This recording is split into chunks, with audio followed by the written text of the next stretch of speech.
Hi, my name is Dr. David Kulla to discuss everything to do with anterior cruciate ligament or ACL ligament injuries. So today we're going to focus on phase 1, which is the first 2 weeks post ACL reconstruction or ACL repair surgery. Of course, we're going to give you exercises to rehab that knee as well. An anterior cruciate ligament tear is an injury to the knee that's commonly affecting athletes, but also non-athletes can experience an ACL tear due to injury or accident. We see about 250,000 ACL injuries diagnosed in the US each year.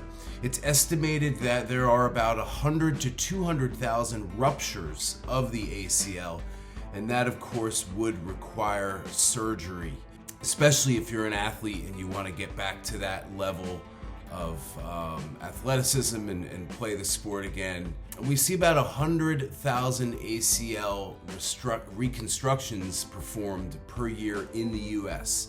And surprisingly, about 70% of ACL tears in sports are the result of non-contact injuries, and 30% are the result of direct contact, player to player, player to object. Women are more likely than men to experience an ACL tear. The ACL is a ligament located in the knee joint capsule, and it's a strong fibrous material that connects bone to bone without blood supply of its own.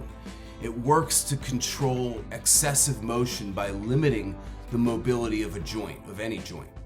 The ACL in particular, an ACL injury, is often seen in football, skiing, basketball, tennis, soccer, and any other sport involving a change in direction.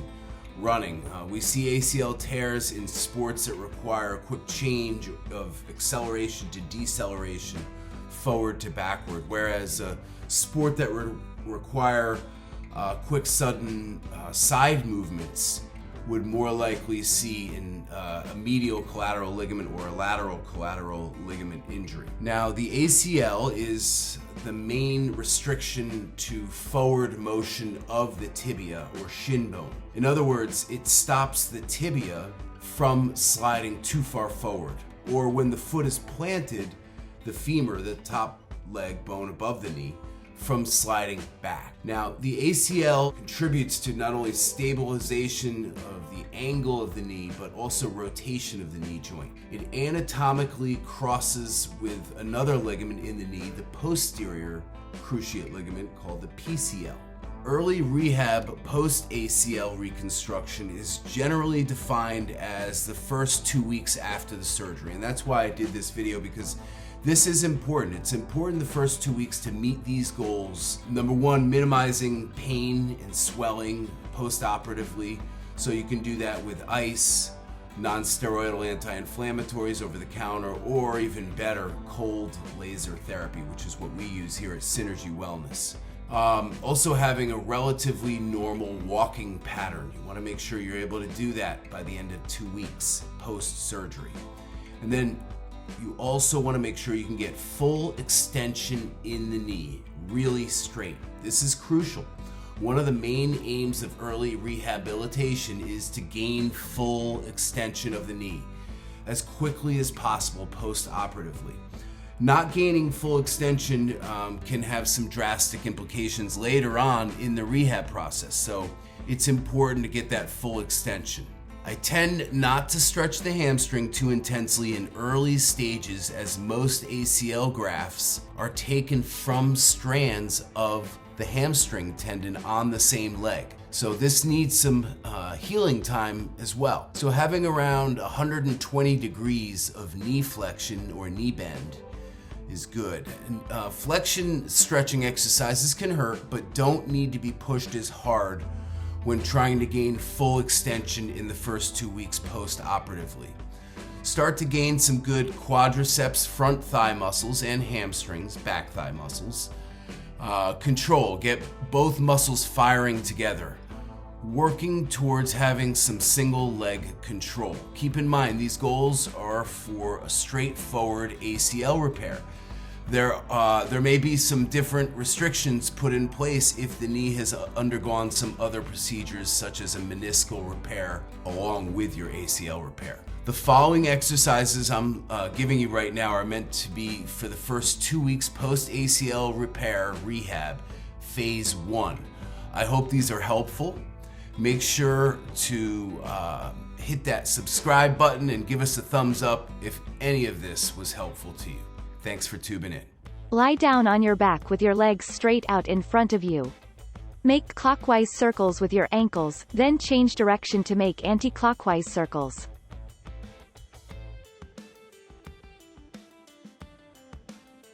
Lie down on your back with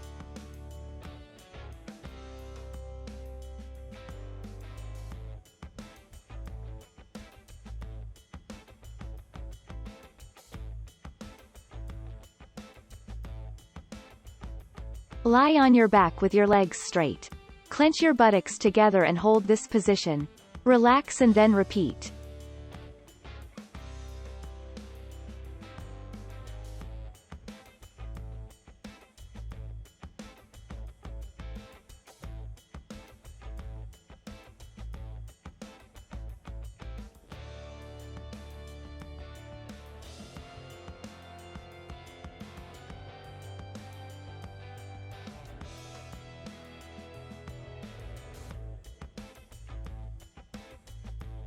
Sit upright and clench your thigh muscles, pushing the back of your knee into the bed so your leg straightens.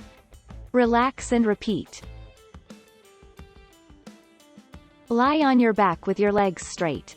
Bend the symptomatic leg as far as you can, sliding your heel towards your buttocks, keeping the knee pointing to the ceiling throughout this movement. Slide the heel back down, reversing the movement until your leg is straight again.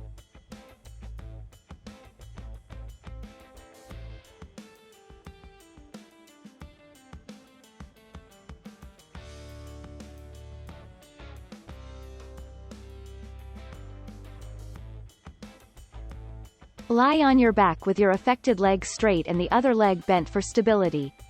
Turn the affected leg out, tighten the thigh muscles to fully straighten the knee and lift the leg off the bed, keeping the knee completely straight. Hold this position, ensuring the leg is still turned out. Control the movement as you lower the leg back down, and allow it to roll back into the neutral position.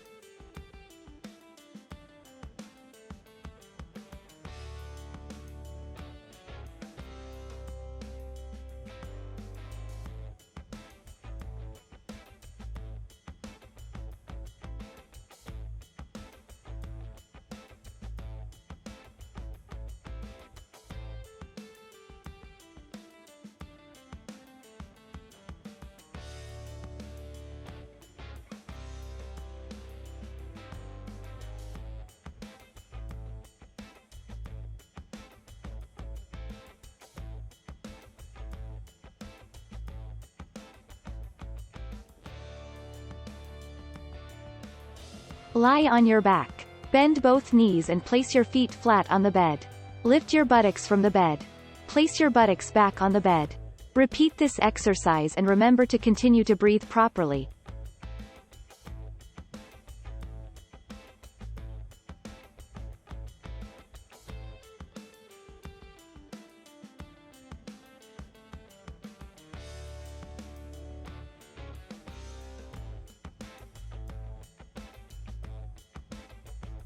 Sit in a chair and bend your affected knee back as far as you can.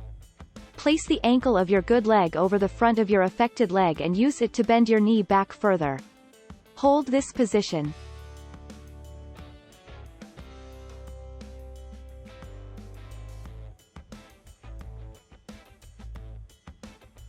Sit in a chair with your legs bent. Place your good leg behind the calf of your affected leg. Try to bend your affected leg, whilst resisting the movement with your other leg.